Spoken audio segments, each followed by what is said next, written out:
আসসালামু আলাইকুম। আজকে আমি তৈরি করে দেখাবো শীতের ছোট মূলা দিয়ে মাছের ঝোল, দেশি মাছের ঝোল। তো চলুন শুরু করা যাক।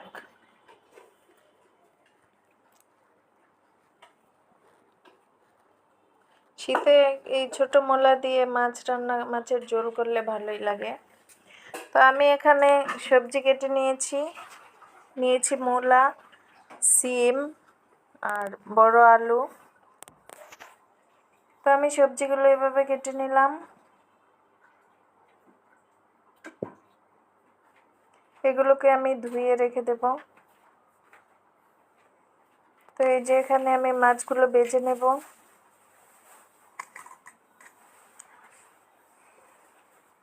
এই যে মাছগুলো আমি একটু লাল লাল করে ভেজে নিলাম, এত বেশি ভাজার দরকার নেই।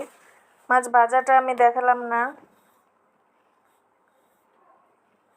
তো এই যে চুলায় মাছ ভাজার কড়াইয়ে আমি পেঁয়াজ বাটা, রসুন বাটা দিয়ে দিলাম। এখানে 1 চা চামচ রসুন বাটা, 1.5 টেবিল চামচ পেঁয়াজ বাটা। তো এই তো আমি এগুলোকে তেলের সাথে করে নেব।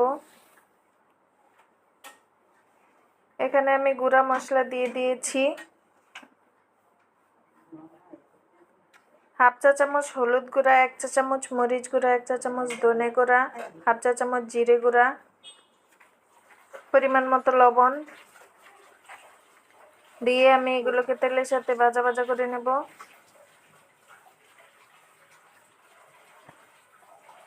এই যে মশলাটাকে কষিয়ে নিলাম। এখানে আমি কিন্তু কোনো পানি দিই নাই। আগে মশলাটা তেলের সাথে কষিয়ে নেবেন, তারপরে সেখানে সবজিগুলো দিয়ে দিবেন, দিয়ে একটু ভাজা করে নিতে হবে। তারপরে পানি দিলে তরকারির টেস্টটা অনেক ভালো আসে। তো আমি এই যে মশলার সাথে সব কিছু কষিয়ে নিচ্ছি, নাড়াচাড়া করে একটু ভাজা করে নেব।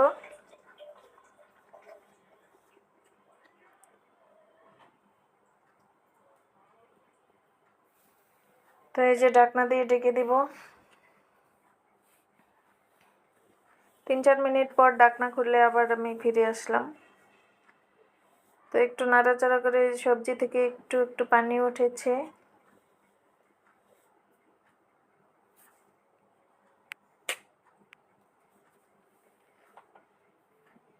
এই যে আমি অল্প একটু পানি দিয়ে দিব। এখন পানি দিয়ে একটু কষিয়ে নেব।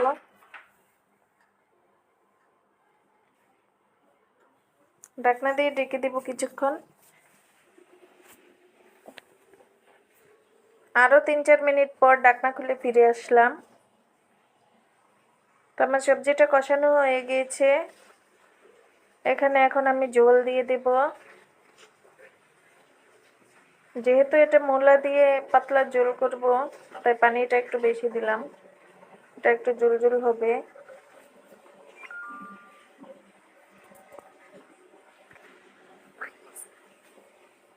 সাথে আমি মাছগুলো দিয়ে দিলাম। এই যে মাছগুলো দিয়ে একটু নেড়েচেড়ে আমি এটাকে 5 মিনিট রান্না করার পর ফিরে আসলাম।